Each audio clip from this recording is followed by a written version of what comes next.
Apakah Anda menyadari bahwa segala yang Anda lakukan akan menjadi parameter untuk apa yang terjadi pada diri Anda selanjutnya? Demikian juga halnya dengan negosiasi. Ini bukan hanya berkaitan dengan kesepakatan bisnis bernilai tinggi atau kesepakatan-kesepakatan politik. Negosiasi adalah bagian mendasar dari kehidupan sehari-hari. Mulai dari memutuskan tempat makan malam bersama teman, hingga mengamankan kenaikan gaji Anda di tempat kerja, Anda memerlukan bernegosiasi. Selamat datang di channel Motivasi Sukses. Berikut ini adalah hal-hal yang wajib Anda ketahui dan persiapkan untuk melakukan negosiasi yang efektif, yang disarikan dari Greg Williams, seorang ahli negosiasi dan bahasa tubuh terkenal di dunia. Dia telah berhasil memimpin negosiasi untuk perusahaan Fortune 500, lembaga-lembaga pemerintahan, dan juga individu-individu swasta kaya. Dia juga telah menulis 7 buku tentang negosiasi. Berikut adalah 10 tips terbaik darinya. Yang pertama, membingkai persepsi tentang diri Anda. Negosiasi tidak dimulai hanya ketika Anda duduk di meja. Sebenarnya, prosesnya dimulai jauh sebelum itu.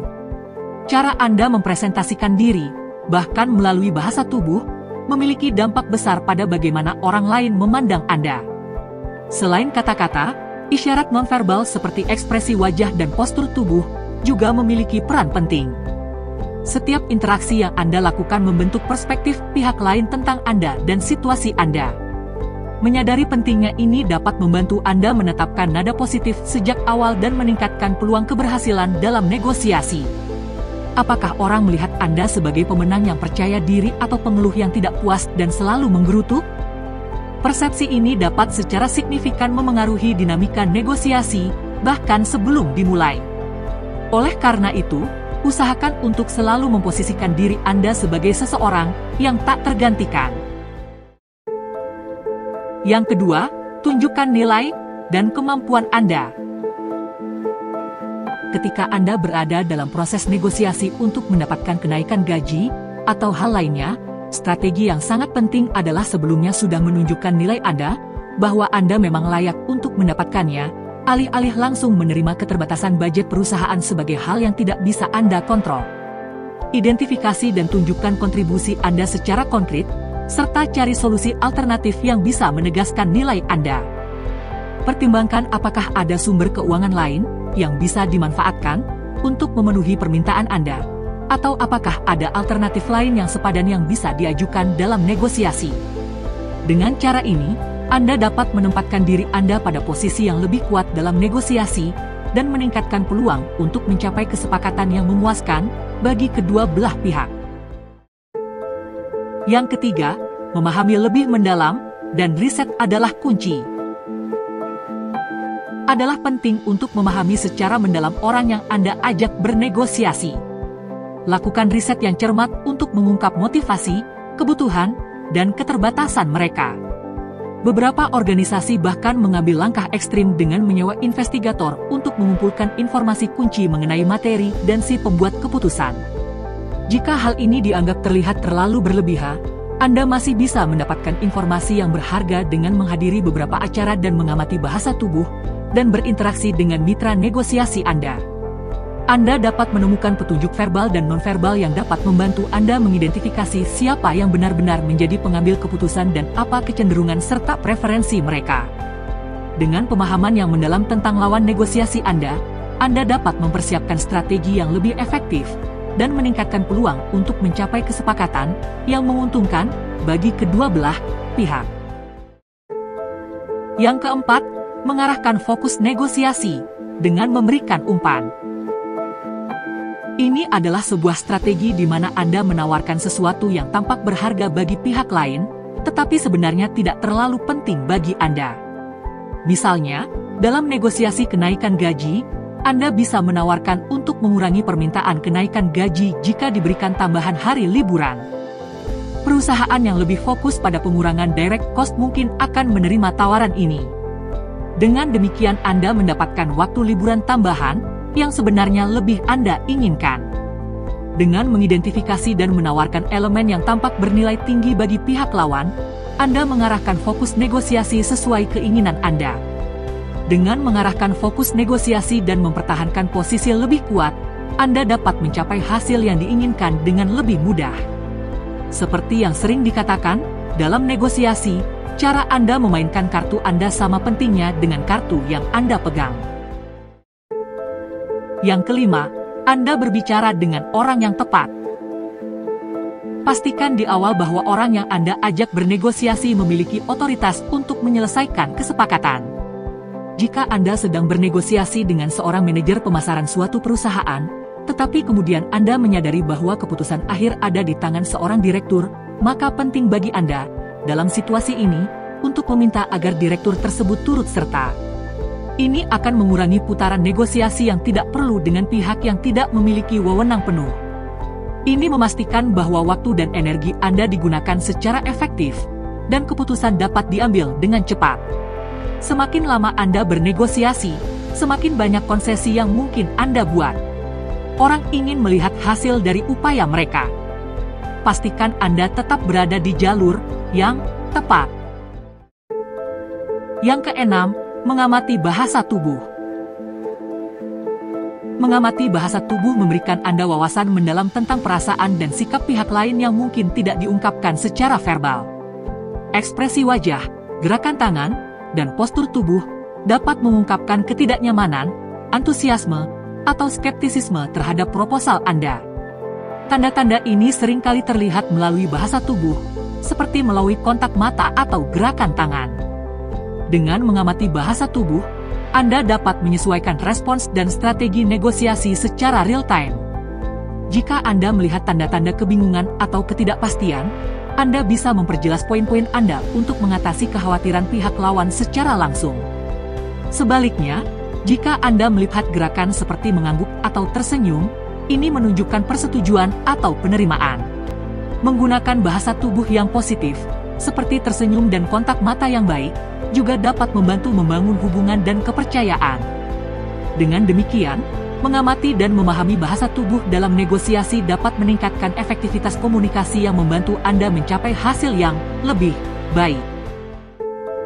Yang ketujuh, Anda merespon dengan diam dan mengangguk.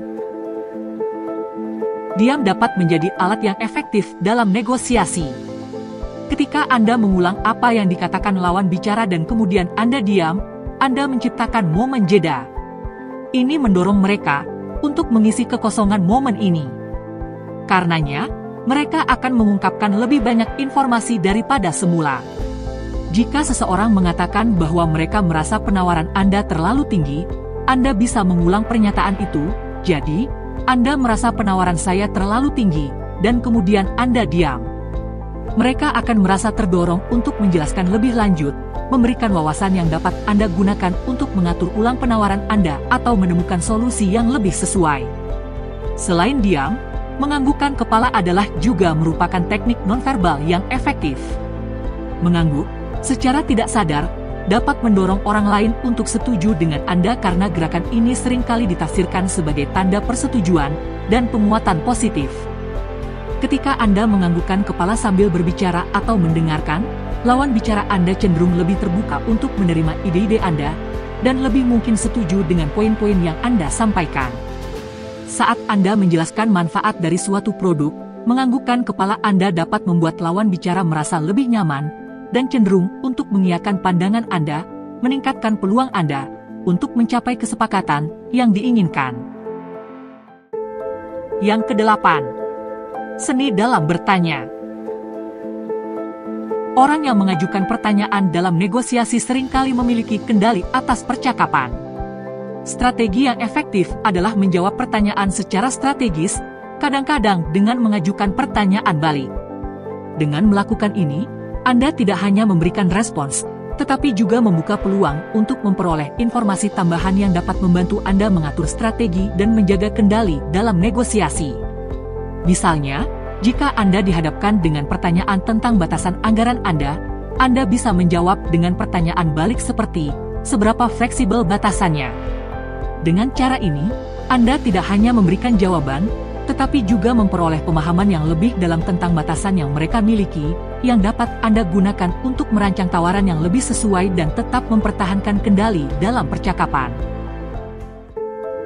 Yang kesembilan, Anda tahu kapan, saat, harus mundur. Penting untuk diingat bahwa tidak semua negosiasi akan berakhir sesuai harapan Anda, dan itu bukanlah masalah. Mengetahui kapan harus mundur adalah keterampilan yang sangat penting dalam dunia negosiasi.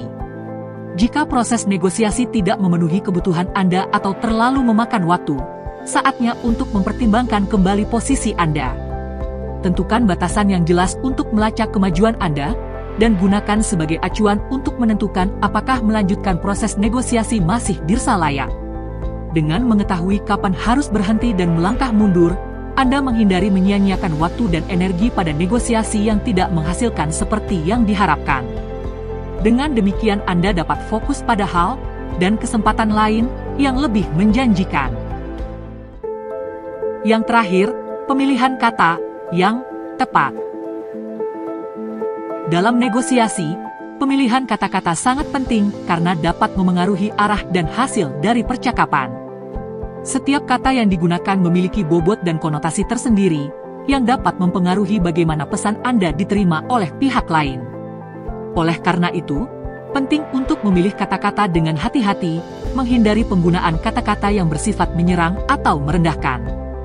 Kalimat seperti, apakah kita bisa mencapai kesepakatan yang saling menguntungkan, adalah lebih baik jika dibandingkan dengan kalimat, saya mengharapkan harga yang lebih rendah. Kata-kata yang terakhir ini berpotensi menciptakan ketegangan. Jadi, pemilihan kata-kata yang lebih kooperatif dapat membantu menciptakan suasana yang lebih positif dan memperkuat peluang untuk mencapai kesepakatan yang baik bagi kedua belah pihak. Pada kesimpulannya, seni bernegosiasi adalah lebih dari sekadar mendapatkan apa yang Anda inginkan. Ini tentang memahami nuansa interaksi manusia, mempersiapkan diri dengan matang, dan menggunakan komunikasi strategis untuk membingkai nilai Anda secara efektif. Dengan mengikuti poin-poin dari Greg Williams ini, Anda dapat meningkatkan keterampilan negosiasi Anda dan mencapai hasil yang lebih baik di semua bidang kehidupan. Dan jika Anda menyukai video ini, jangan lupa untuk like, menulis di kolom komentar, dan subscribe. Hal ini akan sangat berguna bagi perkembangan channel ini. Salam sukses!